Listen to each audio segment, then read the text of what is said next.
अवतार the legend episode 131। कहानी अब आगे। शिवपुर। कुछ समय पहले।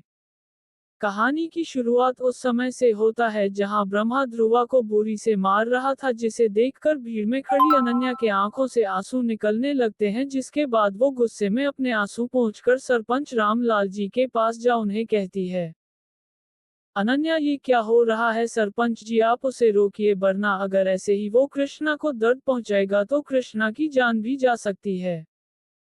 ये सुनकर सरपंच जी दुख भरे भाव से अनन्या से कहते हैं, सरपंच रामलाल मैं कुछ नहीं कर सकता अनन्या, ये उसकी मर्जी है और बात उन्हें रोकने की तो अब हमारे हाथ में कुछ नहीं है, क्योंकि की नियम हमें ये बताता है कि अगर प्रतियोगिता शुरू हो जाती है तो उसे कोई भी बीच में नहीं रोक सकता, अगर कोई ऐसा करता है तो उस गांव को अशुद्ध गांव माना जाएगा।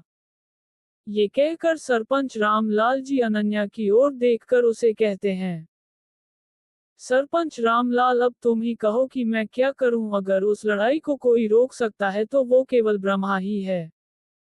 ये सुनकर अनन्या गुस्से में सरपंच जी से कहती है, अनन्या तो इसका मतलब आप या फिर यहाँ खड़ा कोई भी उन्हें नहीं रोक सकता। ये सुनकर सरपंच रामलाल जी बिना कुछ कहे मैदान में हो रहे लड़ाई को देखने लगते हैं। ये देखकर अनन्या कुछ और कह पाती तभी शिवपुर के लोग चिल्लाकर ब्रह्मा का नाम लेने लगते हैं, जिसे सुनकर अनन्या जब मैदान की ओर देखती है तभी मानो उसके पैरों तले जमीन खिसक गई हो, क्योंकि तब ध्रुवा ब्रह्मा के एक जोरदार वार से जमीन पर मूर्छित होकर मुंह के बल गिरा हुआ होता है। ये देखकर अनन्या मन ही मन दुख भरे भाव से सोचती है, अनन्या ये क्या हुआ, कहीं कृष्णा मर तो नहीं गया, क्योंकि पिताजी ने कहा था कि अगर कृष्णा के सर पर थोड़ा और भी ज्यादा वार होता है तो कृष्णा के लिए बहुत हानिकारक हो सकता है। ये कहकर अनन्या उस समय को याद करती है जब ध्रुवा उनके घर में बेहोशी के हालत में पलंग पर सोया हुआ था, तब वो ध्रुवा के शरीर को पानी से भीगे हुए कपड़े से हमेशा साफ रखते थे। जब ध्रुवा के बालों को धोने की बारी आती थी तो ध्रुवा के सर के नीचे एक पात्र रखा जाता था और उसके बाद ध्रुवा के सर के बालों को पानी से धोया जाता था, जिससे उसके सर से सारा पानी निकलकर नीचे रखे पात्र में जा गिरता था।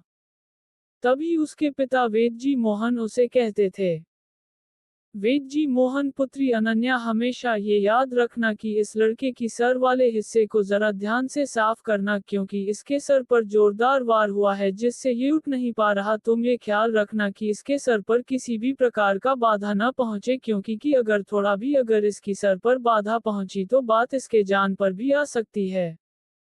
ये याद करके अनन्या मन ही मन डरती हुई सोचती है, अनन्या अगर ऐसा हुआ कि ब्रह्मा ने जिस तरीके से कृष्णा के ऊपर वार किया उससे कृष्णा के सर पर प्रभाव पड़ा हो तो।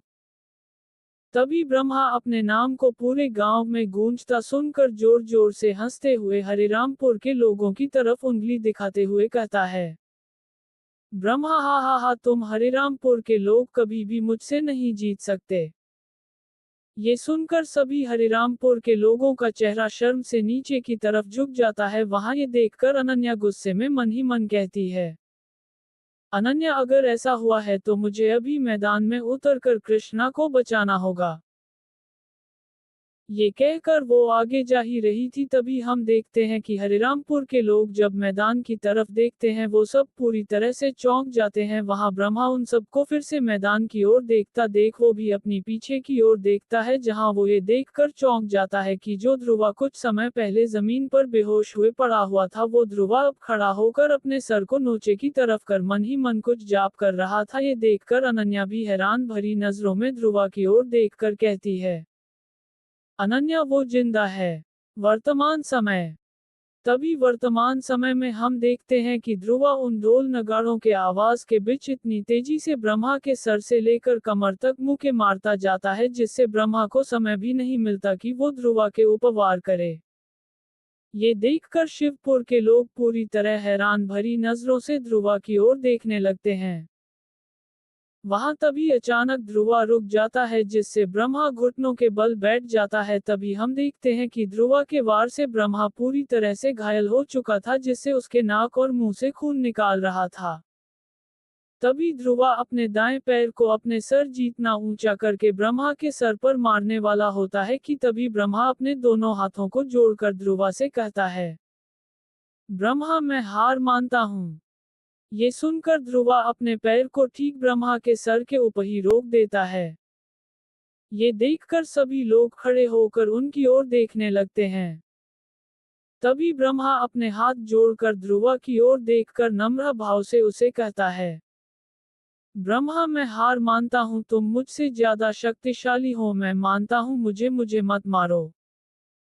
ये सुनकर ध्रुवा मुस्कुराते हुए जोर से अपने पैर को जमीन पर रखकर ब्रह्मा के दाएं तरफ से हरिरामपुर के लोगों की तरफ जाने लगता है। तभी ब्रह्मा ये देखकर पूरी तरह डर जाता है कि ध्रुवा ने जिस जगह अपना दायां पैर जोर से रखा था उस जगह की मिट्टी बीच में फटकर दो भाग हो चुकी थी। ये देखकर वो अपना सर नीचे करके नम्र भाव से कहता है, ब्रह्मा मुझे क्षमा करें महादेव। 1601 अवतार द लेजेंड एपिसोड 132 एक बच्चा। कहानी अब आगे। 25 साल पहले शिवपुर शिव गुरुकुल।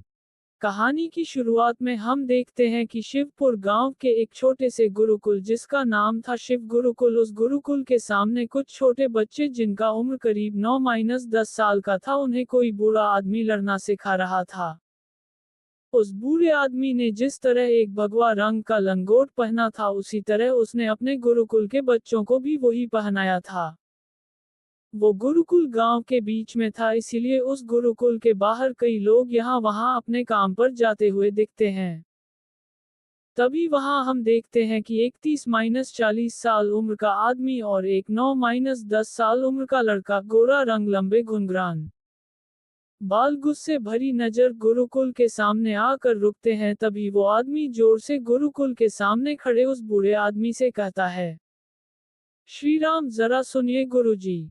ये सुनकर वो बूढ़ा आदमी गुरु उनकी ओर देखकर उन्हें गुरुकुल के अंदर आने का अनुमति देता, जिसके बाद वो और उसका बेटा गुरुकुल के अंदर प्रवेश करते हैं।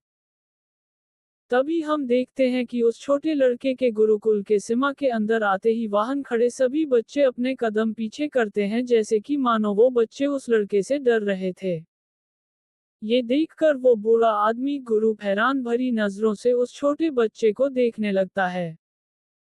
तभी वो आदमी उस बूढ़े आदमी गुरु से हाथ जोड़कर कहता है, श्री राम नंदन नमस्ते गुरुजी, आपने मुझे और मेरे बेटे को यहाँ आने के लिए कहा था तो मैं मेरे बेटे को यहाँ लेकर आया हूँ। डर के भाव से, क्या कुछ गलत किया है मेरे बेटे ने? ये सुनकर वो बूढ़ा गुरु चिल्लाकर कहता है, गुरु नकुल शास्त्री राम मोहन शांतनु हरि यहाँ आओ। ये सुनकर वो सभी 4 बच्चे 12-13 साल के, जिनके नाम अभी गुरु नकुल शास्त्री जी ने कहा, वो सब उनके पास आकर खड़े होते हैं। उन 4 लड़कों में एक चीज समान थी कि हर किसी के चेहरे पर चोट के निशान थे। तभी गुरु नकुल उन चारों बच्चों से पूछते हैं, गुरु नकुल ये जो लड़का तुम्हारे सामने खड़ा है, क्या उसने कल तुम्हारी ये हालत की थी? ये सुनकर वो चारों बच्चे डरते हुए गुरु नकुल से कहते हैं, चारों बच्चे राम मोहन शांतनु हरि जी गुरुजी। ये सुनकर गुरु नकुल हैरान भरी नजरों से उस लड़के की ओर देखते हैं और उसे शांत भरे भाव से पूछते हैं, गुरु नकुल तुम्हारा नाम क्या है बच्चे? ये सुनकर उस बच्चे के पिता कुछ कहते गुरु नकुल उन्हें रोककर गुस्से भरी नजरों से उन्हें कहते हैं, गुरु नकुल श्रीराम, मैंने तुमसे नहीं तुम्हारे बेटे से पूछा है, तो मेरे सवालों के उत्तर तुम्हारे बेटे को ही देने होंगे। ये सुनकर श्रीराम कुछ ना कहकर ऐसे ही खड़े रहते हैं। तभी वो छोटा सा बच्चा गुस्से भरी नजरों में गुरु नकुल की ओर देखकर उन्हें कहता है, ब्रह्मानंदन मेरा नाम है, ब्रह्मानंदन। ये सुनकर गुरु नकुल उसको और अपना कदम बढ़ाते हुए उसे शांत भरे भाव से कहते हैं, गुरु नकुल मैंने अपने गुरुकुल के इन बच्चों से कल के हुए लड़ाई के बारे सुना, अब बारी है तुमसे जानने की आखिर कल हुआ क्या था। ये सुनकर ब्रह्मा 9-10 साल का बच्चा गुरु नकुल से निडर होकर कहता है, ब्रह्मा, कल शाम जब मैं अपने गायों के साथ घर लौट रहा था तभी ये लड़के मेरे गायों के ऊपर पत्थर मारने लगे, जिसके बाद मुझे उनके ऊपर गुस्सा आ गया और गुस्से में आकर आपके गुरुकुल के बच्चों के ऊपर हमला कर दिया। ये सुनकर गुरु नकुल हैरान भरी नजरों से ब्रह्मा को देखते हैं, जहां वो देख पाते हैं कि ब्रह्मा के आंखों में ना कोई डर होता है और न ही कोई पछतावा। ये देखकर गुरु नकुल मुस्कुराते हुए ब्रह्मा के दाएं कंधे पर अपना हाथ रख कहते हैं, गुरु नकुल, इस गुरुकुल में शिक्षा लोगे ब्रह्मा, आज से तुम भी इस गुरुकुल का हिस्सा हो। ये सुनकर वहां खड़े सभी बच्चे डर के मारे वहां से दौड़कर चले जाते हैं। ये देखकर श्रीराम हैरान भरी नजरों से गुरु नकुल से कहते हैं, श्रीराम, ये क्या हुआ गुरु जी, मुझे क्षमा कर दें हमारे लिए। तभी गुरु नकुल श्रीराम को बीच में ही रोककर उन्हें कहते हैं, गुरु नकुल, मुझे भागते हुए गीदड़ की जगह डटकर अपने मुश्किलों से सामना करने वाला शेर चाहिए। श्रीराम, मैं वादा करता हूं कि मैं तुम्हारे पुत्र को इस संसार का सबसे ताकतवर योद्धा बनाऊंगा। ये सुनकर ब्रह्मा के चेहरे पर एक हल्की सी मुस्कान छा जाती है। 10 साल बाद। तभी 10 साल बाद का वो समय देखते हैं जहां ब्रह्मा, जो कि अब 20 साल का हो चुका था, वो अपने गुरु नकुल, जो कि अब बिस्तर पर लेटे अपने जीवन के आखिरी सांसें ले रहे थे, वो उनके पैरों को तेल से मालिश कर रहा था। तभी गुरु नकुल अपने दोनों आंखें खोलकर ब्रह्मा की ओर देखते हैं और उसे धीमी आवाज में कहते हैं, गुरु नकुल, क्या ये तुम हो ब्रह्मा? ये सुनकर ब्रह्मा, 20 साल उम्र, उनकी ओर देखकर मुस्कुराते हुए उन्हें कहता है, ब्रह्मा जी, गुरुजी, मैं ब्रह्मानंदन। ये सुनकर गुरु नकुल हल्की सी मुस्कुराहट के साथ ब्रह्मा से कहते हैं, गुरु नकुल, और बताओ ब्रह्मा, कैसी रही तुम्हारी आज की पहली शिव प्रतियोगिता? ये सुनकर ब्रह्मा मुस्कुराकर गुरु नकुल से कहता है, ब्रह्मा, आज नहीं गुरुजी, कल प्रतियोगिता है चीरा गांव में। ये सुनकर गुरु नकुल फिर से मुस्कुराते हुए ब्रह्मा से कहते हैं, गुरु नकुल, ओ क्षमा करना ब्रह्मा, वो क्या है ना, बूढ़ा हो चुका हूं ना, इसीलिए कुछ बातें याद नहीं रहती मुझे। ये सुनकर ब्रह्मा मुस्कुराते हुए उन्हें कहता है, ब्रह्मा, अरे कोई बात नहीं गुरुजी, चलता है। ये सुनकर कुछ देर खामोश रहने के बाद गुरु नकुल ब्रह्मा की ओर देखकर उसे कहते हैं, गुरु नकुल, पता है ब्रह्मा, मेरे पास ज्यादा समय नहीं है, मैं बहुत जल्द उस परमात्मा के पास जाने वाला हूँ। ये सुनकर ब्रह्मा अचानक रुक जाता है, उसे तब ऐसा महसूस होता है मानो उस समय उसके मन में कई सारे दुख भर गए हो। तभी वो अपने मन के उस दुख भरे सागर को रोककर मुस्कुराते हुए गुरु नकुल से कहता है, ब्रह्मा, ये आप क्या कह रहे हैं गुरु जी, वेद जी ने कहा कि आप बहुत जल्द ठीक हो जाओगे। ये सुनकर गुरु नकुल मुस्कुराते हुए ब्रह्मा से कहते हैं, गुरु नकुल, मुझसे झूठ मत बोलो ब्रह्मा, मैं जानता हूं कि अब तुम्हारे हृदय में क्या चल रहा है, और बात मेरे ठीक होने की तो मैं अभी और नहीं जी सकता, इसीलिए मुझे तुमसे मेरे आखिरी समय में कुछ कहना है जिसे जानना तुम्हारे लिए बहुत जरूरी है। ये सुनकर ब्रह्मा उनकी ओर हैरान भरी नजरों से देखने लगता है। 1603 अवतार द लेजेंड एपिसोड 133 गुरु नकुल का बेटा। कहानी अब आगे। शिवपुर।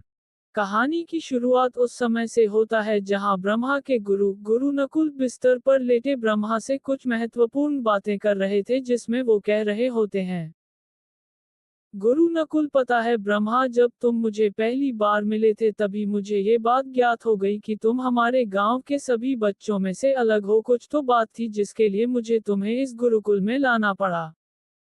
ये सुनकर ब्रह्मा मुस्कुराते हुए गुरु नकुल से पूछता है, ब्रह्मा, और वो बात क्या थी गुरुजी? ये सुनकर गुरु नकुल मुस्कुराते हुए ब्रह्मा से कहते हैं, गुरु नकुल, दुख की बात है, मुझे भी पता नहीं ब्रह्मा, बस इतना जीतना मुझे याद है, मुझे तुम में खुद का बेटा दिखा जो कि तुम्हारी ही तरह निडर, साहसी और बलशाली था। वो भी किसी से डरता नहीं था, पर रुकते हुए, पर वो थोड़ा बुरे सोच रखने वाला इंसान था। उसने मुझसे कुछ विद्याएं सीखे और उस विद्याओं से लूटमार और अनगिनत बुरे काम करने लगा, इसीलिए मैंने उसे इस घर से और इस गांव से निकाल दिया। ये सुनकर ब्रह्मा हैरान भरी नजरों से गुरु नकुल से पूछता है, ब्रह्मा, अब आपका वो बेटा कहाँ है गुरुजी? ये सुनकर गुरु नकुल थोड़े गुस्से में ब्रह्मा से कहते हैं। गुरु नकुल, मैंने बचपन में उसका नाम नारायण रखा था, पर बड़ा होकर उसने अपना नाम बदलकर वगैरह रख दिया। ये सुनकर ब्रह्मा पूरी तरह चौंक जाता है और गुरु नकुल के पास आकर उन्हें हैरान भरी नजरों से कहता है, ब्रह्मा वगैरह ये तो वो।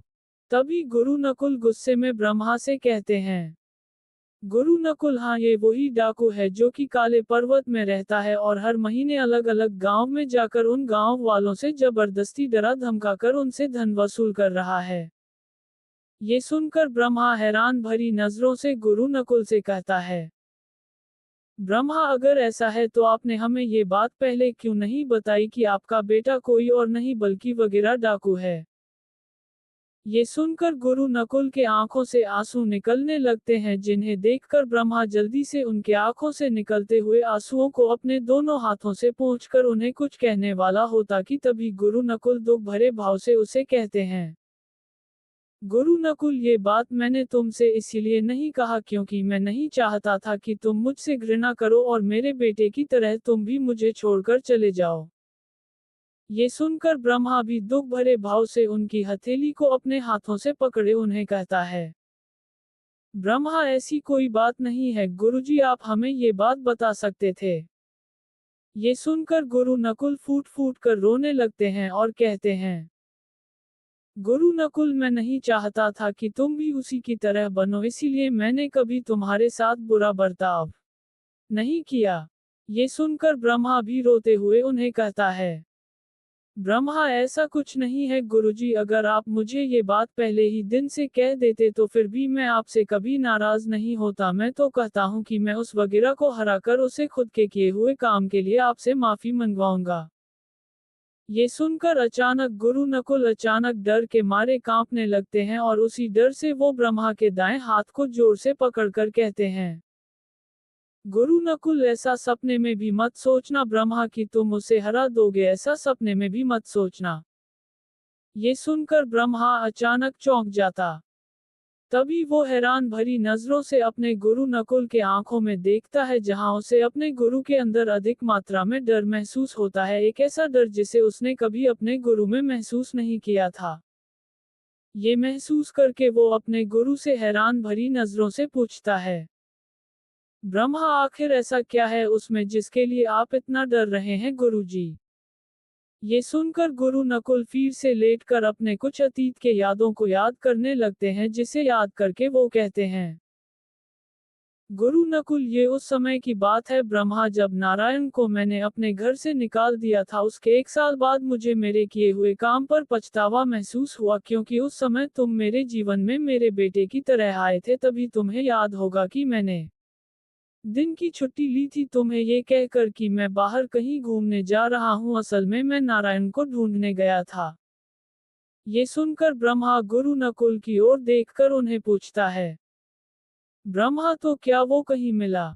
ये सुनकर गुरु नकुल थोड़े डरे हुए ब्रह्मा से कहते हैं, गुरु नकुल, करीब 10 दिन बाद जब मैं किसी महाकाल पर्वत पर पहुंचा, वहां मुझे मेरा बेटा नारायण मिला, जिसे जानकर मैं बहुत खुश हुआ। पर बाद में वहां मुझे मेरे बेटे के साथ एक और आदमी मिला जो थोड़ा अजीब सा, जिसके पास जाते ही मुझे उसके अंदर कोई अजीब सी ताकत महसूस हुई। वो दिखने में एक बाबा के तरह था, उम्र में मुझसे छोटा था, पर शक्ति और कौशल में मेरे गुरु से भी अधिक था। वो मेरे बेटे को प्रशिक्षण दे रहा था, पर डरते हुए।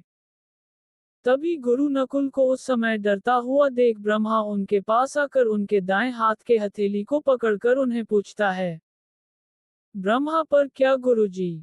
तभी गुरु नकुल उसे कहते हैं, गुरु नकुल पर वो मेरे बेटे को सिर्फ लड़ने के लिए परीक्षण नहीं दे रहा था, बल्कि वो मेरे बेटे को इंसान को मारने के तरीके भी सिखा रहा था। और तब मुझे ज्ञात हुआ कि अगर मैं वहां से नहीं जाऊंगा तो कहीं ना कहीं वो या फिर मेरा बेटा नारायण मुझे जरूर मार देगा। ये सोचकर मैं वहां से भाग गया।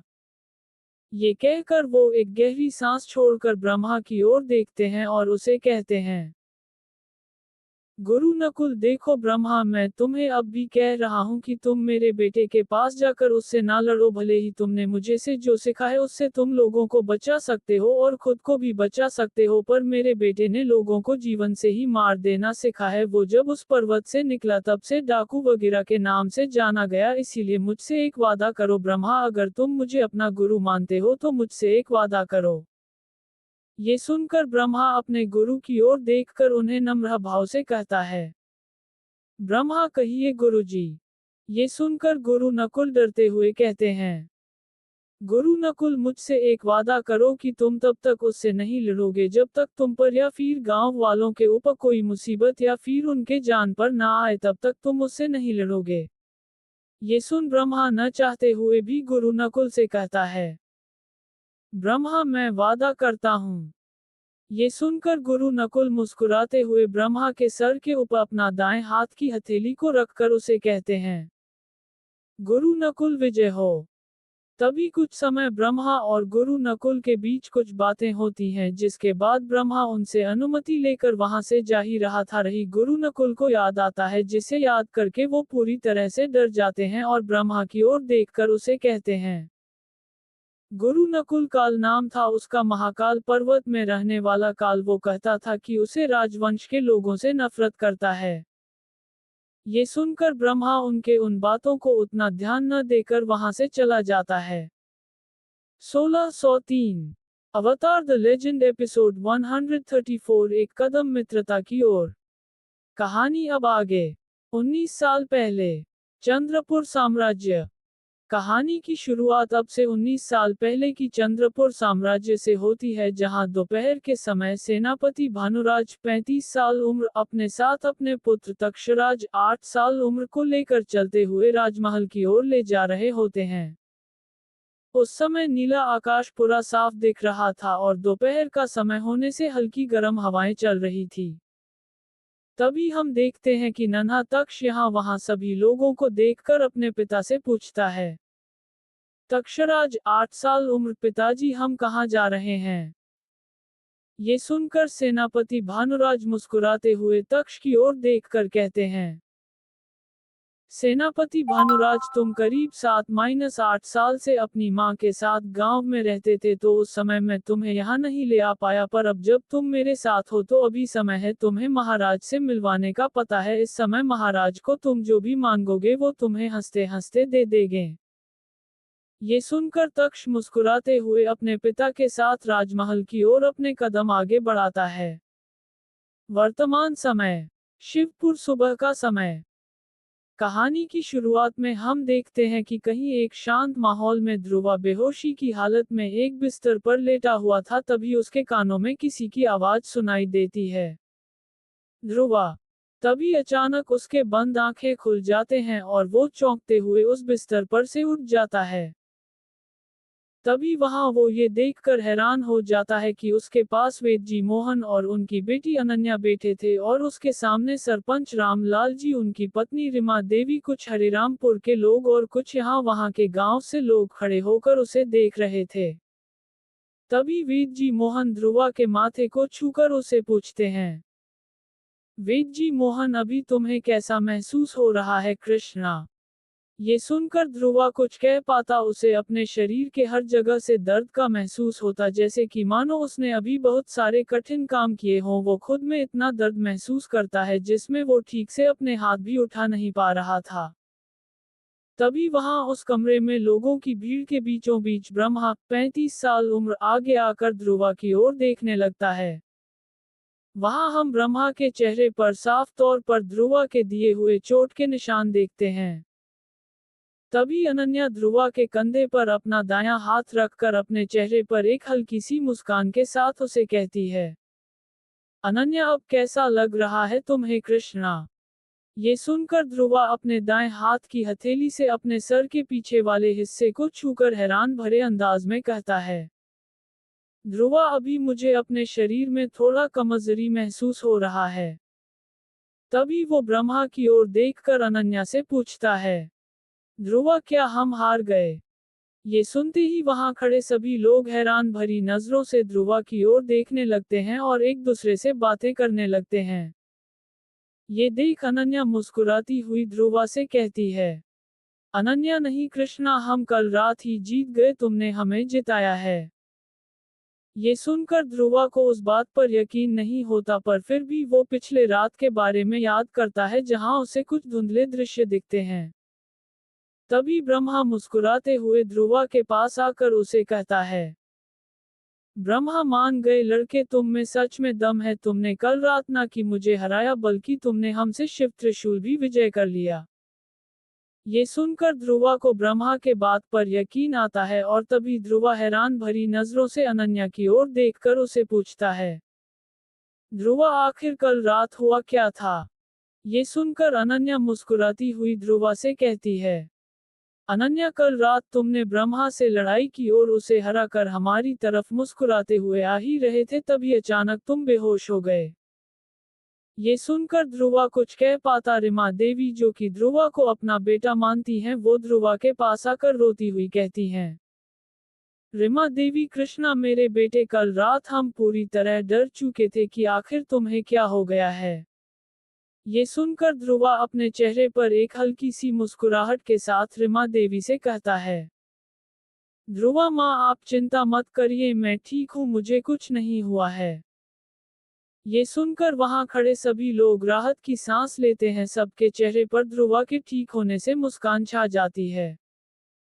तभी कुछ देर बातें करने के बाद ध्रुवा और हरिराम के लोग शिवपुर गांव से अपने गांव की ओर निकलने लगते हैं। वहां गांव के सबसे बूढ़े ब्राह्मण गांव के बीचों बीच मंदिर में लगी त्रिशूल को एक पीतल से बने छेद से पूजा पाठ करके निकालते हैं और ब्रह्मा को पकड़ाकर उसे कहते हैं, जीना तुम्हारी वजह से हमें ये त्रिशूल मिला था, अब तुम्हारी वजह से ही हम इस त्रिशूल को हरा बैठे। ये सुनकर ब्रह्मा मुस्कुराते हुए उन ब्राह्मण से कहते हैं, ब्रह्मा सब महादेव की इच्छा से हो रहा है ब्राह्मण जी, हम तो केवल उनके दिए हुए आदेश का पालन कर रहे हैं। तभी वहां हम देखते हैं कि ध्रुवा हरिरामपुर गांव के लोगों के साथ मंदिर पहुंचता है, जहां ब्रह्मा अपने हाथ में त्रिशूल पकड़े शिवपुर के लोगों के साथ खड़ा होकर ध्रुवा का इंतजार कर रहा था। तभी वहां ध्रुवा के पहुंचते ही ब्रह्मा मुस्कुराते हुए उसके पास जाता है और उसकी तरफ त्रिशूल बढ़ाते हुए कहता है, ब्रह्मा ये लो कृष्णा, आज से शिव त्रिशूल तुम्हारा हुआ, करीब साल से ये त्रिशूल हमारे गांव में स्थापित थी, पर आज से ये त्रिशूल तुम्हारे गांव में स्थापित होगी तब तक जब तक तुम जीतोगी, क्योंकि अगले साल हम सब तुम्हारे गांव आएंगे और तब मैं तुम्हें हराकर फिर से इस त्रिशूल को अपने गांव में स्थापित करूंगा। ये सुनकर ध्रुवा मुस्कुराते हुए ब्रह्मा के हाथ से वो त्रिशूल लेकर उसे कहता है, ध्रुवा मुझे तुम्हारा अपेक्षा रहेगा। ये सुनकर ब्रह्मा मुस्कुराते हुए ध्रुवा की ओर अपना दायां हाथ बढ़ाकर उसे कहता है, ब्रह्मा आज से पहले मुझे केवल मेरे गुरु के अलावा किसी ने भी नहीं हराया था, पर आज तुमने मुझे हराकर मेरा घमंड चूर चूर कर दिया, इसीलिए मैं तुमसे मित्रता की अपेक्षा के लिए तुम्हारे ओर अपना दोस्ती का हाथ बढ़ाता हूँ, क्या तुम मुझसे से मित्रता करोगे? ये सुनकर ध्रुवा मुस्कुराते हुए ब्रह्मा से हाथ मिलाते हुए कहता है, ध्रुवा हा। 1604 अवतार द लेजेंड एपिसोड 135 डर का भाव। कहानी अब आगे। काला पहाड़। कहानी की शुरुआत शिवपुर गांव के कुछ दूर में बसा काला पहाड़ से होता है, जहां कई सारे डाकू काले कपड़े पहने एक हिरण को मारकर उसके लाश को एक लकड़ी के सहारे आगे के ऊपर लटकाकर उसे पका रहे थे। तभी हम देखते हैं कि एक डाकू पहाड़ के चोटी पर बैठा अपने हाथ में पकड़े एक बर्तन में रखे हिरण का पका हुआ एक मांस बड़े शौक से खा रहा होता है। तभी एक डाकू अपने घोड़े पर बैठे जंगल को पार करते हुए पहाड़ के चोटी पर पहुंच जाता है। वो डाकू सीधे पहाड़ के चोटी पर बैठे उस डाकू के पास पहुंचकर उसके पीछे खड़े होकर उसे कहता है, शेरा सरदार, आपका शक पूरी तरह से सही साबित हुआ है। वो लड़का आसपास के किसी भी गांव का नहीं है, बल्कि वो कौन है ये कोई नहीं जानता, बस हरिरामपुर के लोग उसे कृष्णा के नाम से जान रहे हैं। ये सुनकर वो डाकू अपने हाथ में पकड़े उस बर्तन को नीचे जमीन पर रखकर मुस्कुराते हुए कहता है, वगैरह कृष्णा बहुत खूब, मतलब वो लड़का जिसे हरिरामपुर के वेद जी और सरपंच जी मुझसे बचा रहे थे, वो लड़का कहाँ से है ये किसी को पता नहीं। ये सुनकर वगैरह के पास खड़ा एक डाकू मुस्कुराते हुए उसे कहता है, कालिया, ये कृष्णा नाम थोड़ा जाना पहचाना नहीं लग रहा। ये सुनकर वगैरह मुस्कुराते हुए अपने आसपास खड़े सभी लोगों से कहता है, वगैरह, मुझे याद है कालिया, मुझे याद है, पर उस लड़के के नाम से उस नए लड़के का नाम गांव वालों ने रखा है। हैरान भरी नजरों से ये बात थोड़ा मुझे हजम नहीं हो रहा।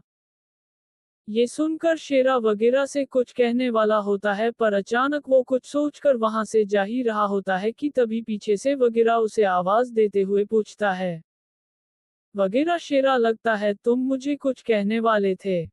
ये सुनकर शेरा अचानक वहां रुक जाता है और वगैरह की ओर मुड़कर उसे कहता है, शेरा, वो बात यह है कि वो जिस लड़के को हरिरामपुर के गांव वाले कृष्णा कह रहे हैं, उसने कल रात शिवपुर के ब्रह्मा को हराकर शिव प्रतियोगिता में जीत हासिल किया है। ये सुनकर अचानक से वगैरह के चेहरे पर चिंता की रेखाएं दिखने लगते हैं और वो हैरान भरी नजरों से शेरा की ओर देखकर उसे पूछता है, वगैरह, ब्रह्मा, ये ब्रह्मा शिवपुर के गुरु नकुल का चेला था ना? ये सुनकर शेरा वगैरह से कहता है, शेरा, हाँ। ये सुनकर वगैरह एक गहरी सोच में पड़ जाता है और अपने पीछे मुड़कर पहाड़ के नीचे वाले घने जंगल की ओर देखने लगता है और तभी वो गंभीर स्वर में शेरा से कहता है, वगैरह, जाओ और उस कृष्णा नाम के लड़के के ऊपर नजर रखो और जानने की कोशिश करो कि वो आखिर कौन है। ये सुनकर शेरा अपना सर झुकाकर वगैरह से कहता है, शेरा जी सरदार। ये कहकर शेरा वहां से चला जाता है। शिवपुर। वहां हम देखते हैं कि हरिरामपुर के गांव वाले जब वहां से चले जाते हैं, उनके जाने के कुछ देर बाद ही कई सारे गांव के लड़के ब्रह्मा के पास आते हैं, जहां हम देखते हैं कि ब्रह्मा अपने कमरे में बैठकर एक चिट्ठी पढ़ रहा था। तभी जब उसे महसूस होता है कि कुछ लड़के उसके घर के अंदर अंदर आ चुके हैं, वो उस चिट्ठी को अपने पलंग के तकिए के नीचे रख देता है। तभी वहां वो लड़के पहुंचकर ब्रह्मा के सामने खड़े होते, जिन्हें देखकर ब्रह्मा मुस्कुराते हुए उन्हें कहता है, ब्रह्मा, अरे तुम लोग यहाँ अभी देखो, आज कोई अभ्यास नहीं है। ये सुनते ही उनमें से एक लड़का गुस्से में ब्रह्मा से कहता है, वासु, ये क्या है ब्रह्मा? ये सुनकर ब्रह्मा मुस्कुराकर उसे कहता है, ब्रह्मा मतलब। ये सुनकर और एक लड़का गुस्से में ब्रह्मा से कहता है, सिराज, मतलब तुम ऐसे कैसे उस मामूली लड़के से हार गए? ये सुनकर ब्रह्मा कुछ कहता उनमें से एक और लड़का ब्रह्मा से कहता है, केमुल, बताओ हमें ब्रह्मा कि तुम कैसे उस नए लड़के से हार गए, क्योंकि जीतना हम तुम्हें जानते हैं, तुमने अकेले हम सबको एक साथ मैदान में धूल चटाया है, तो वो लड़का क्या चीज है, क्या वो तुमसे भी ज्यादा ताकतवर है? ये सुनकर ब्रह्मा बिना कुछ सोचे उन्हें कहता है, ब्रह्मा, हाँ, वो मुझसे ज्यादा ताकतवर था।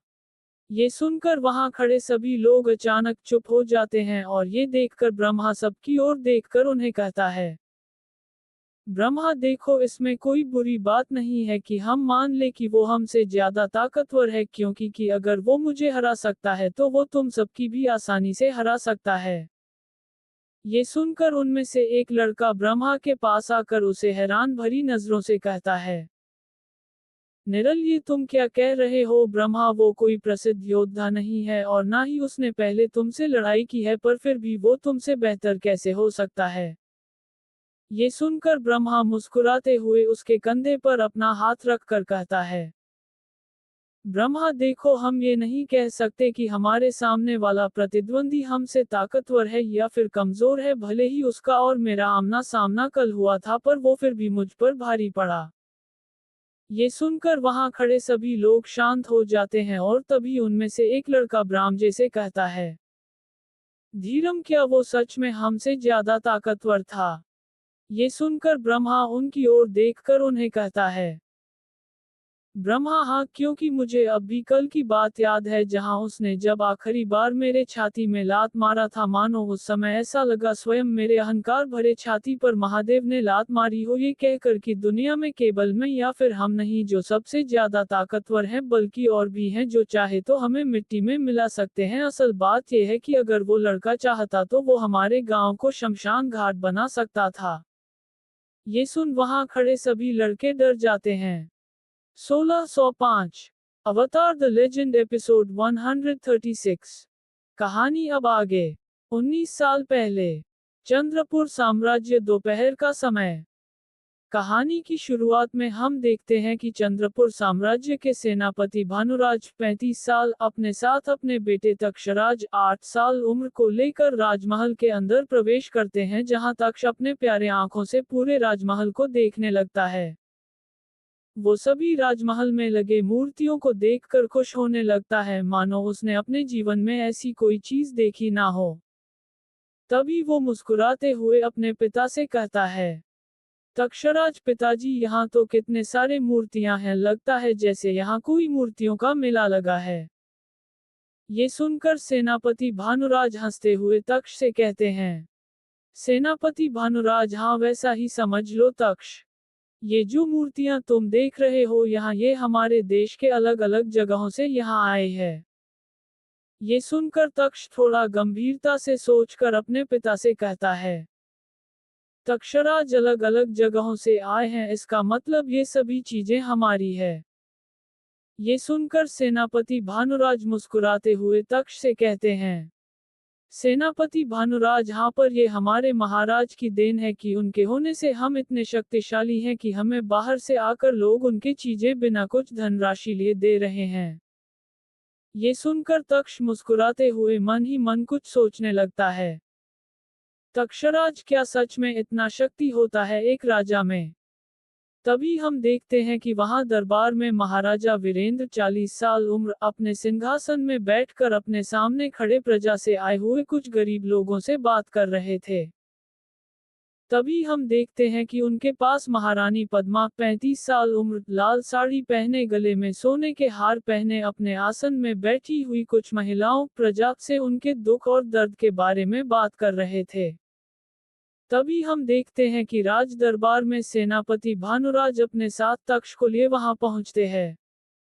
वहां पहुंचते ही सेनापति भानुराज महाराज वीरेंद्र के सामने झुककर कहते, सेनापति भानुराज महाराज की जय हो। ये सुनकर महाराज वीरेंद्र सेनापति भानुराज की ओर देख उन्हें कुछ कह पाते, तभी वो उनके पास खड़े नन्हे तक्ष की ओर देखकर मुस्कुराते हुए उन्हें पूछते हैं, महाराज वीरेंद्र सेनापति, ये आपके साथ खड़ा लड़का? ये सुनकर सेनापति भानुराज मुस्कुराते हुए महाराज वीरेंद्र से कहते हैं, सेनापति भानुराज महाराज, ये मेरा बेटा तक्ष है। ये सुनकर महारानी पद्मा मुस्कुराती हुई अपने आसन से उठकर तक्ष के पास आकर अपने चेहरे पर एक हल्की सी मुस्कुराहट के साथ तक्ष के गालों को छूकर कहती हैं, महारानी पद्मा, हमने जब तक्ष को पहली बार देखा था तब तक्ष कितना छोटा था। महाराज वीरेंद्र की ओर देखकर, करीब कितने साल पहले महाराज? ये सुनकर महाराज वीरेंद्र सोचकर कुछ कह पाते, सेनापति भानुराज मुस्कुराते हुए महारानी पद्मा से कहते हैं, सेनापति भानुराज जी, 8 साल पहले। ये सुनकर महारानी पद्मा मुस्कुराती हुई कहती हैं, महारानी पद्मा, हाँ हाँ 8 साल पहले, और अब देखो तक्ष कितना बड़ा हो गया है। तभी वहां देखते हैं कि वहां उपस्थित सभी प्रजा के लोग तक्ष को देखकर खुश हो रहे होते हैं। ये देखकर तक्ष भी मन ही मन खुश होता है।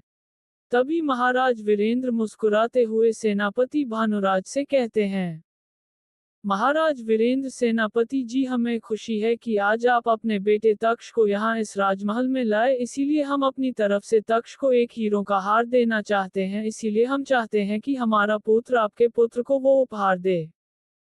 ये सुनकर सेनापति भानुराज खुश होकर महाराज वीरेंद्र से कहते हैं, सेनापति महाराज, जो आज्ञा महाराज। ये सुनकर महाराज वीरेंद्र जोर से राजकुमार रुद्र का नाम पुकारते हैं, जिसके बाद हम देखते हैं कि नन्हे राजकुमार रुद्र 7 साल उम्र अपने शाही पोशाक पहने वहां उस दरबार में आते हैं। उन्हें देखकर वहां खड़े सभी लोग उनका नाम बड़े जोरों आवाज से लेने लगते हैं और कहते हैं, सभी लोग, राजकुमार रुद्र की जय हो, राजकुमार रुद्र की जय हो। ये सुनकर तक्ष अपने पीछे की ओर देखता है, जहां वो देखता है कि नन्हे राजकुमार रुद्र 7 साल उम्र अपने आसपास 10 लोगों के साथ वहां उस दरबार में पहुंचते हैं। ये देखकर तक्ष मन ही मन ईर्ष्या भाव से कहता है, तक्षराज ये कौन है जिसके लिए सब इतने खुश हो रहे हैं। तभी राजकुमार रुद्र मुस्कुराते हुए महाराज वीरेंद्र के गोद में जाकर बैठ जाते हैं और उन्हें अपने प्यारे से स्वर में कहते हैं, रुद्र पिताजी अपने हमें बुलाया। ये सुनकर महाराज वीरेंद्र तक्ष की ओर अपना अंगूठा दिखाकर राजकुमार रुद्र से कहते हैं, महाराज वीरेंद्र बेटा रुद्र वो देख रहे हो ना जो लड़का हमारे सामने खड़ा है वो हमारे सेनापति जी का बेटा है, तो तुम्हें केवल अपने गले से ये जो हीरों के हार को निकालकर उसे देना है, ठीक है। ये सुनकर राजकुमार रुद्र महाराज वीरेंद्र से गुस्से में कहते हैं, रुद्र पर पिताजी ये हमें सबसे प्यारा है, हम ये किसी को नहीं दे सकते। ये सुनकर महाराज वीरेंद्र मन ही मन कुछ सोचकर सेनापति भानुराज की ओर देखकर उन्हें कहते हैं, महाराज वीरेंद्र भानु अब हम क्या ही कर सकते हैं, क्योंकि रुद्र ने तो हमें मना कर दिया, पर कोई बात नहीं, हम चाहते हैं कि तक्ष खुद कहे कि वो क्या चाहता है, वो जो चाहेगा हम वादा करते हैं कि हम उसे वो दे देंगे। ये सुनकर सेनापति भानुराज मुस्कुराते हुए तक्ष की ओर देखते हैं और उसे कहते हैं, सेनापति भानुराज तक्ष बेटा महाराज ने कहा है कि तुम्हें जो चाहिए तुम अभी उन्हें मांग सकते हो, तो जरा सोच समझकर उन्हें मांगना। ये सुन तक्ष थोड़ा उलझन में पड़ जाता ही वो महाराज वीरेंद्र से क्या मांगेगा। तभी वो महाराज वीरेंद्र की ओर देखकर मुस्कुराते हुए उन्हें कहता है, तक्षराज क्या सच में आप मुझे वो देंगे जो मैं आपसे मांगू। ये सुनकर महाराज वीरेंद्र मुस्कुराते हुए तक्ष से कहते हैं, महाराज वीरेंद्र हाँ बेटे, मैं वादा करता हूँ कि तुम अभी हमसे जो भी मांगोगे हम वो तुम्हें दे देंगे। ये सुनते ही तक्ष अपने दाएं हाथ के उंगली को महाराज वीरेंद्र की ओर करके मुस्कुराते हुए उन्हें कहता है, तक्षराज मुझे आपका सिंहासन चाहिए। ये सुनकर अचानक से सेनापति भानुराज महाराज वीरेंद्र और महारानी पद्मा के चेहरे पर से हंसी उड़ जाती है। 1606 अवतार द लेजेंड एपिसोड 137। कहानी अब आगे। 19 साल पहले चंद्रपुर साम्राज्य। कहानी की शुरुआत में हम देखते हैं कि तक्ष के कहे बातों को सुनकर वहां खड़ा हर शख्स खामोश हो जाता है। सेनापति भानुराज ये सुनकर मन ही मन पूरी तरह से डर जाते हैं कि तभी राजकुमार रुद्र जोर जोर से हंसते हुए महाराज वीरेंद्र से कहते हैं, रुद्र पिताजी सुना आपने, ये लड़का क्या कह रहा है, ये कह रहा है कि ये इस सिंहासन में बैठेगा। ये सुनते ही वहां खड़े सभी लोग तक्ष के ऊपर हंसने लगते हैं। ये सुनकर तक्ष को थोड़ा बुरा लगता है, तभी महाराज वीरेंद्र मुस्कुराते हुए सेनापति भानुराज से कहते हैं, महाराज वीरेंद्र भानु लगता है तक्ष बिल्कुल तुम पर गया है, खैर मैं आज ही हमारे राज कारीगर से कह दूंगा कि वो तक्ष के लिए एक चंदन की लकड़ी से बनी एक कुर्सी बना देंगे, ठीक है। ये सुनकर तक्ष कुछ कह पाता सेनापति भानुराज मुस्कुराते हुए महाराज वीरेंद्र से कहते हैं, सेनापति भानीराज धन्यवाद महाराज। ये सुनकर वहां खड़े सभी लोग जोर जोर से चिल्लाकर महाराज वीरेंद्र का नाम लेने लगते हैं। सभी लोग महाराज वीरेंद्र की जय हो, महाराज वीरेंद्र की जय हो। ये कहकर सेनापति भानुराज तक्ष को वहां से ले जाते हैं। कुछ समय बाद हम देखते हैं कि वहां अपने घर में आते ही सेनापति भानुराज गुस्से में तक्ष की पाठ पर जोर जोर से लात मारकर कह रहे होते हैं, सेनापति भानुराज आज तेरे वजह से मेरा सर कटने वाला था, आज तेरे इस नादानी की वजह से तू तो मरता, पर साथ में महाराज मुझे भी मार देते। आखिर क्या सोचकर तूने उनसे उनका सिंहासन मांगा था, बता मुझे बता। ये सुनकर तक्ष रोते बिलखते आंखों में आंसू भरे जमीन में पड़े हुई हालत में अपने पिता से कहता है, तक्षराज मैं तो बस ऐसे ही उन्हें मांग रहा था, मुझे बस वो सिंहासन अच्छा लग रहा था इसीलिए मैंने उनसे मांग लिया। ये सुनकर सेनापति भानुराज गुस्से में फिर से तक्ष को लात मारते हुए उसे कहते हैं, सेनापति भानुराज, क्या कहा तूने? तुझे केवल वो सिंहासन अच्छा लगा तो तूने उनसे वो सिंहासन मांग लिया। पता भी है तुझे वो सिंहासन क्या है? उस मामूली कुर्सी के लिए हजार हजार लोगों ने उसे पाने के लिए खुद को खत्म कर दिया और तू बस उस सिंहासन के ऊपर लगे हीरों से प्रभावित हो गया। पता भी नहीं कि उन हीरों का मूल्य हजारों प्राणों के समान है। वहां ये सुनकर तक्ष को कुछ भी समझ में नहीं आ रहा था कि आखिर उसके पिता उसे क्या कह रहे हैं। हर वो बातें जो उसके पिता उसे कह रहे थे वो सब तक्ष के सिर के ऊपर से जा रहा था। तभी वहां सेनापति भानुराज गुस्से में तक्ष का गाला पकड़कर उसे कहते हैं, सेनापति भानुराज, अगर तुझे सच में वो सिंहासन चाहिए तो पहले खुद को उस काबिल बना, क्योंकि तेरे भाग्य में वो सिंहासन नहीं है। ये सुनकर तक्ष पूरी तरह से डरते हुए नीचे गिरे अपने आंसुओं को देखने लगता है। कुछ देर बाद हम देखते हैं कि तक्ष घर के बाहर आंगन में अपने आंखों में आंसू भरे, मन में कई सारे गुस्से भरे सवालों के साथ बैठा था। तभी पीछे से उसके पिता धीरे धीरे घर के बाहर निकलकर तक्ष के पास बैठ जाते हैं। तभी उसके पिता दुख भरे भाव से उसे पूछते हैं, सेनापति भानुराज, क्या अब भी गुस्से में हो? ये सुनकर तक्ष बिना कुछ कहे चुप होकर अपने मन से उठ रहे गुस्से के भाव को रोकने लगता है। तभी उसके पिता उसके और नजदीक आकर उसे कहते हैं, सेनापति भानुराज, मुझे उस समय तुम पर इतना गुस्सा नहीं करना चाहिए था। मैं उस समय ये नहीं समझ पाया कि तुम केवल एक बच्चे हो जिसने उस चमचमाते हुए सिंहासन को देखकर उसे पाने का सोच लिया। पर क्या तुम्हें उस सिंहासन के पीछे वाला कहानी पता है? ये सुनकर तक्ष हैरान भरी नजरों से अपने पिता की ओर देखता हूँ और उन्हें पूछता है, तक्षराज कहनी। ये सुनकर उसके पिता मुस्कुराते हुए तक्ष को अपने गोद पर बैठाकर उसे कहते हैं, सेनापति भानुराज, आज से करीब 300-400 सालों पहले ये कोई चंद्रपुर साम्राज्य नहीं था मेरे बेटे, ये था अनंत राज्य। एक ऐसा राज्य जिसे हर कोई पाना चाहता था, क्योंकि ऐसा दुनिया में कोई चीज नहीं था जो यहाँ ना हो। हर समुदाय के लोग यहाँ आकर अपना जीवन बिताने लगते थे। तब इस राज्य के राजा थे श्री मणिकराज, जो कि थे अति दयालु, पराक्रमी और साफ हृदय वाले। ये सुनकर तक्ष अपने आंखों से निकलते हुए आंसुओं को पोंछकर उन्हें पूछता है, तक्षराज, उसके बाद क्या हुआ?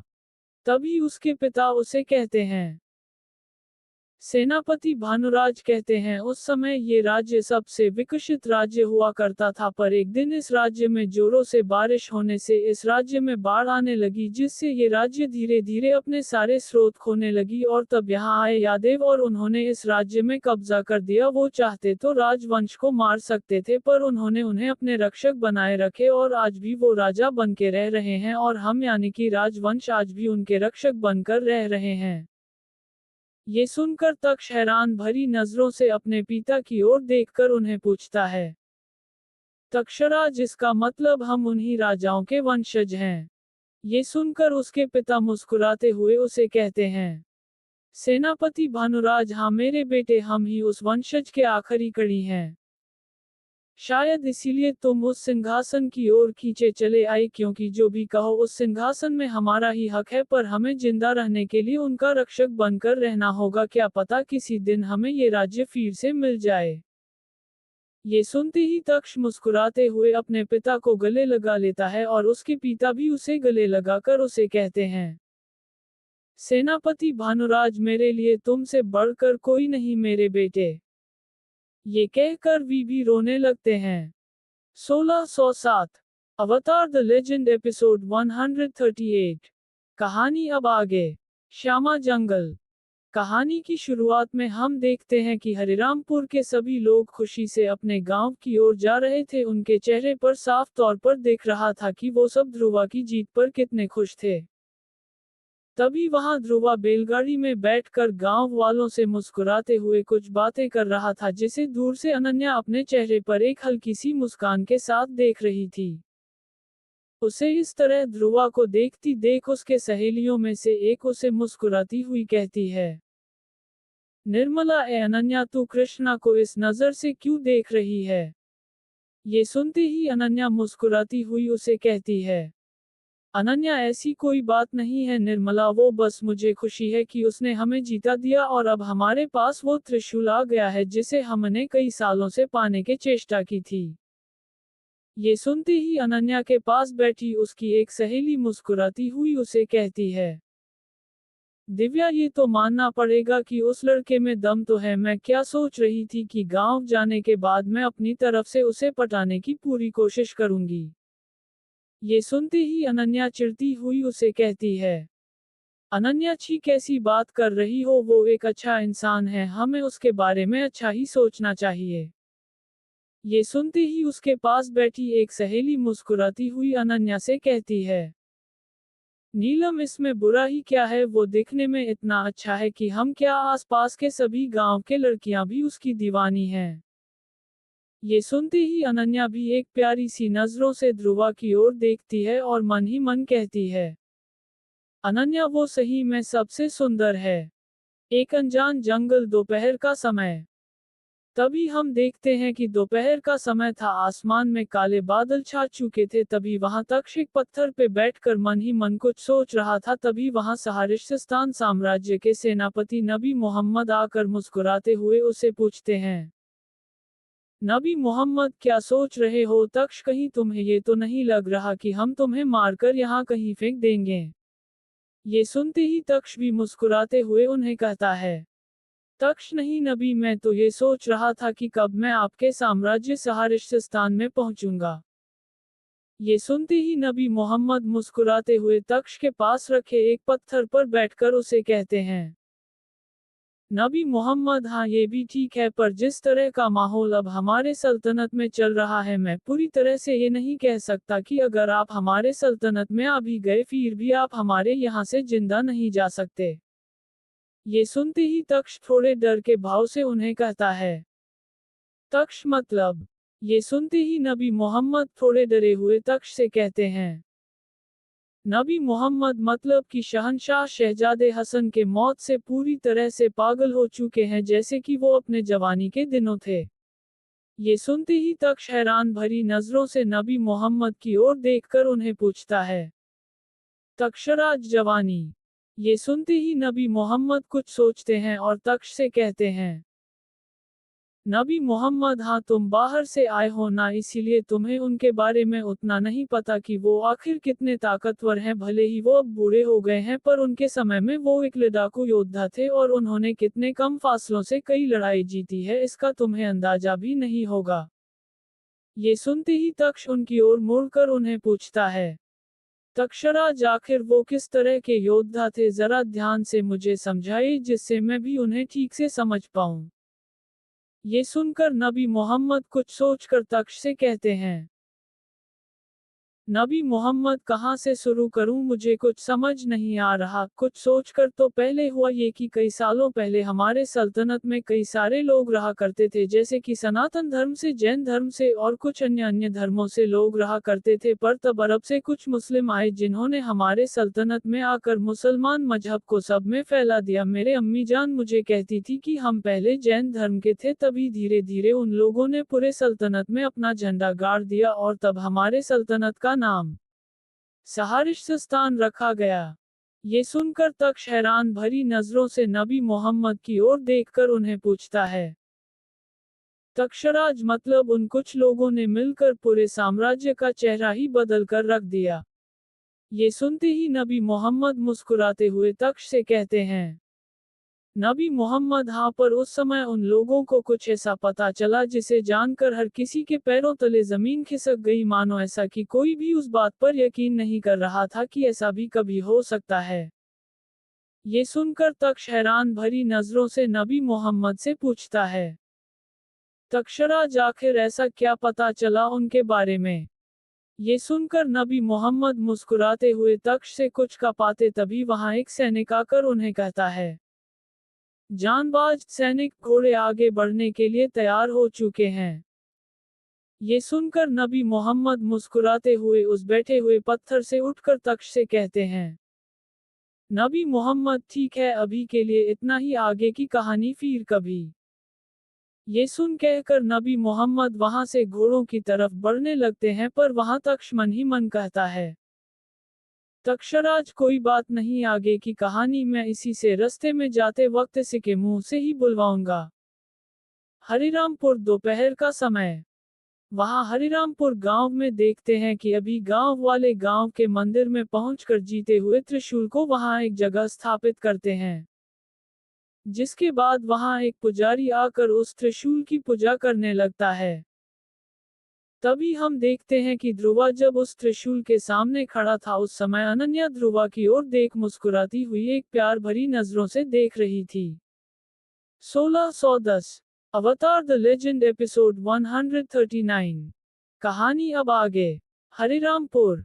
कहानी की शुरुआत में हम देखते हैं कि गांव के पंडित जी शिव त्रिशूल को मंदिर में स्थापित करके बाहर निकालकर सरपंच रामलाल जी के पास आकर मुस्कुराते हैं, उनसे कहते हैं, वैकुंठ चतुर्दशी पंडित जी, सरपंच जी, मंदिर के भीतर के सभी कार्य समाप्त हो चुके हैं, अभी केवल गांव के हर घर में त्रिशूल में चढ़ाए गए जल को छिड़कने की बारी है।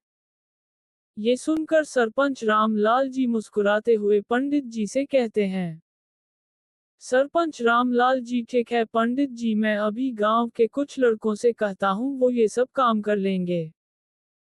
तभी हम देखते हैं कि गांव के कुछ जवान लड़के 18-20 उम्र के ध्रुवा के पास बैठकर उससे कुछ बातें करने लगते हैं, जहां एक लड़का ध्रुवा से पूछता है, जुनैद कृष्णा, तुमने ब्रह्मा को इतनी जल्दी कल कैसे हरा दिया, क्योंकि जहां हमारे बड़े बड़े शक्तिशाली योद्धा उसे हरा न सके वहां तुमने उस ब्रह्मा को इतने आराम से हरा दिया जैसे कि मानो वो एक बच्चा हो।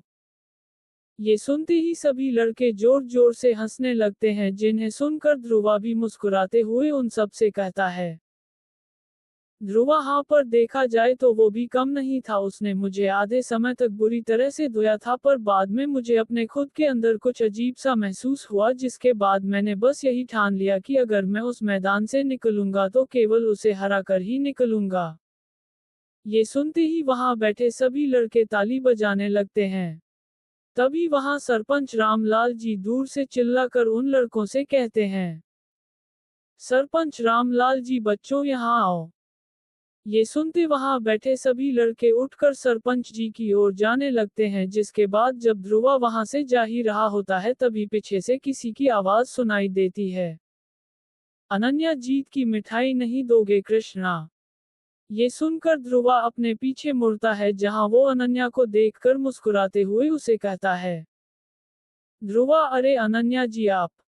ये सुनते ही अनन्या अपने चेहरे पर एक प्यारी सी मुस्कान दिए ध्रुवा के पास आकर उसे कहती है, अनन्या, हाँ मैं क्यों, तुम्हें कोई और लगा क्या? ये सुनकर ध्रुवा मुस्कुराते हुए अनन्या से कहता है, ध्रुवा, अरे नहीं, मुझे लगा नहीं था कि आप यहाँ आएंगी। तभी वो दोनों वहां के एक पेड़ के नीचे बैठकर कुछ बातें करने लगते हैं। वहां हम देखते हैं कि उन दोनों को दूर से अनन्या के सभी सहेलियां देख रहे होते हैं। तभी वहां अनन्या मुस्कुराती हुई ध्रुवा से कहती है, अनन्या, सच कहूं तो कल रात तुम्हारे और ब्रह्मा के बीच हुई लड़ाई में मुझे यकीन नहीं था कि तुम जीत पाओगे, क्योंकि जिस तरह से वो तुम पर जोरदार वार कर रहा था उससे यही लग रहा था कि वो ही जीत जाएगा, पर तुमने तो उसके कुछ देर बाद पूरा खेल ही बदल दिया। पर हैरान करनी बात ये कि तुमने इतनी अच्छी लड़ाई किससे सीखी? ये सुनते ही ध्रुवा मन ही मन कुछ सोचने के बाद अनन्या से कहता है, ध्रुवा, अब आपसे छुपाना ही क्या अनन्या जी, सच कहूं तो मुझे भी नहीं लगा था कि मैं ब्रह्मा से जीत पाऊंगा, क्योंकि मैं भले ही मैं जोश में आकर उससे लड़ने चला तो गया, पर लड़ाई के आरंभ में जो वार ब्रह्मा ने मुझ पर किया उससे मुझे पक्का यकीन हो गया कि मैं जीतूं ना जीतूं, पर आज मेरा मरना तय है। ये सुनकर अनन्या मुस्कुराती हुई ध्रुवा से कहती है, अनन्या, तो आखिर ऐसा क्या हुए जिससे तुम में इतना जोश भर गया कि जिससे तुमने ब्रह्मा को ही हरा दिया? ये सुनकर ध्रुवा मन ही मन कुछ सोचकर अनन्या से कहता है, ध्रुवा, जीतना मुझे याद है, ब्रह्मा के आखिर वार ने मुझे लगभग बेहोश कर दिया था, जिससे मेरे सामने एक तरह का अंधेरा छा गया। पर ये सुनकर अनन्या हैरान भरी नजरों से ध्रुवा की ओर देखकर उसे पूछती है, अनन्या, पर क्या हुआ कृष्णा?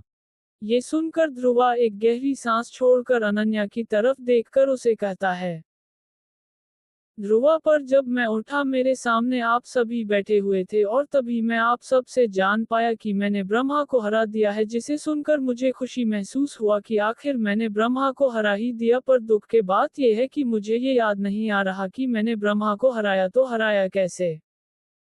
ये सुनकर अनन्या हैरान भरी नजरों से ध्रुवा की ओर देखकर मन ही मन उस दृश्य को याद करती है जहां सभी गांव वालों के सामने ध्रुवा मुस्कुराते हुए ब्रह्मा की धुलाई कर रहा था।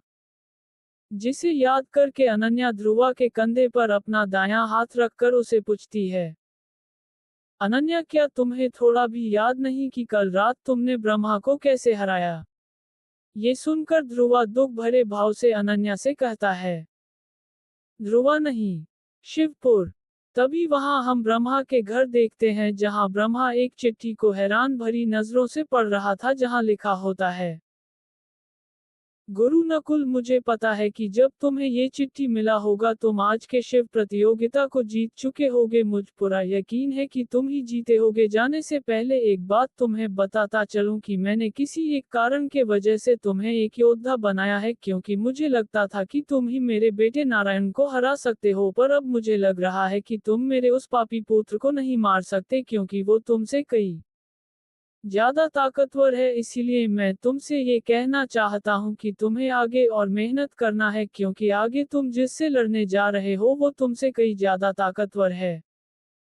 तभी ब्रह्मा को अपने घर के अंदर किसी के आने का अनुमान लगता है, इसीलिए वो उस चिट्ठी को तकिए के नीचे रख देता है। 16 अवतार द लेजेंड एपिसोड 140। कहानी अब आगे। हरिरामपुर। कहानी की शुरुआत में हम देखते हैं कि गांव के पंडित जी शिव त्रिशूल को मंदिर में स्थापित करके बाहर निकालकर सरपंच रामलाल जी के पास आकर मुस्कुराते हैं, उनसे कहते हैं, वैकुंठ चतुर्दशी पंडित जी, सरपंच जी, मंदिर के भीतर के सभी कार्य समाप्त हो चुके हैं, अभी केवल गांव के हर घर में त्रिशूल में चढ़ाए गए जल को छिड़कने की बारी है। ये सुनकर सरपंच रामलाल जी मुस्कुराते हुए पंडित जी से कहते हैं, सरपंच रामलाल जी, ठीक है पंडित जी, मैं अभी गांव के कुछ लड़कों से कहता हूं, वो ये सब काम कर लेंगे। तभी हम देखते हैं कि गांव के कुछ जवान लड़के 18-20 उम्र के ध्रुवा के पास बैठकर उससे कुछ बातें करने लगते हैं, जहां एक लड़का ध्रुवा से पूछता है, जुनैद कृष्णा, तुमने ब्रह्मा को इतनी जल्दी कल कैसे हरा दिया, क्योंकि जहां हमारे बड़े बड़े शक्तिशाली योद्धा उसे हरा न सके वहां तुमने उस ब्रह्मा को इतने आराम से हरा दिया जैसे कि मानो वो एक बच्चा हो। ये सुनते ही सभी लड़के जोर जोर से हंसने लगते हैं, जिन्हें सुनकर ध्रुवा भी मुस्कुराते हुए उन सब से कहता है, ध्रुवा, हाँ पर देखा जाए तो वो भी कम नहीं था, उसने मुझे आधे समय तक बुरी तरह से धोया था, पर बाद में मुझे अपने खुद के अंदर कुछ अजीब सा महसूस हुआ, जिसके बाद मैंने बस यही ठान लिया कि अगर मैं उस मैदान से निकलूंगा तो केवल उसे हरा कर ही निकलूंगा। ये सुनते ही वहां बैठे सभी लड़के ताली बजाने लगते हैं। तभी वहां सरपंच रामलाल जी दूर से चिल्लाकर उन लड़कों से कहते हैं, सरपंच रामलाल जी, बच्चों यहाँ आओ। ये सुनते वहां बैठे सभी लड़के उठकर सरपंच जी की ओर जाने लगते हैं, जिसके बाद जब ध्रुवा वहां से जा ही रहा होता है तभी पीछे से किसी की आवाज सुनाई देती है, अनन्या, जीत की मिठाई नहीं दोगे कृष्णा। ये सुनकर ध्रुवा अपने पीछे मुड़ता है, जहां वो अनन्या को देखकर मुस्कुराते हुए उसे कहता है, ध्रुवा, अरे अनन्या जी आप। ये सुनते ही अनन्या अपने चेहरे पर एक प्यारी सी मुस्कान दिए ध्रुवा के पास आकर उसे कहती है, अनन्या, हाँ मैं क्यों, तुम्हें कोई और लगा क्या। ये सुनकर ध्रुवा मुस्कुराते हुए अनन्या से कहता है, ध्रुवा, अरे नहीं, मुझे लगा नहीं था कि आप यहाँ आएंगी। तभी वो दिनों वहां के एक पेड़ के नीचे बैठकर कुछ बातें करने लगते हैं। वहां हम देखते हैं कि उन दोनों को दूर से अनन्या के सभी सहेलियां देख रहे होते हैं।